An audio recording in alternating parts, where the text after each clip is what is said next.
அனைவருக்கும் இனிய வணக்கம். நான் உங்கள் சிவா. தினமும் திருக்குறள் நிகழ்ச்சியில் சந்திப்பதில் மிகவும் ஆனந்தம். இன்றைய திருக்குறள் அதிகாரத்தின் பெயர் புல்லறிவாண்மை. குறள் எண் 849.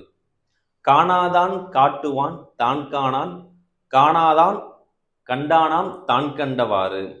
அதாவது கல்வி அறிவு, அனுபவ அறிவு, இந்த ரெண்டு அறிவு இல்லாத அறிவற்ற நபர்களுக்கு நீங்க அறிவுபூர்வமான நல்ல கருத்துக்களை சொல்ல போனாலும் கூட அவங்க என்ன நினைப்பாங்க அப்படின்னா உங்களை அறிவற்ற நபரா தான் எண்ணுவார்கள் அப்படின்றத வள்ளுவர் கூறுகிறார். அது மட்டும் இல்லாம அறிவற்றவர்கள் தனக்கு தெரிந்ததுதான் மிகச்சிறந்த அறிவு அப்படின்றதையும் அவங்க எண்ணுவாங்க அப்படின்றதையும் வள்ளுவர் வலியுறுத்துகிறார். எனவே யாருக்காவது அறிவுபூர்வமான கருத்துக்களை சொல்ல ஆசைப்பட்டீங்க அப்படின்னா அவர்கள் எப்படிப்பட்ட நபர்கள் தெரிந்து கொண்டு நீங்க அறிவுபூர்வமான கருத்துக்களை வழங்கும் போது அவங்க கேட்டுக்கிடுவாங்க.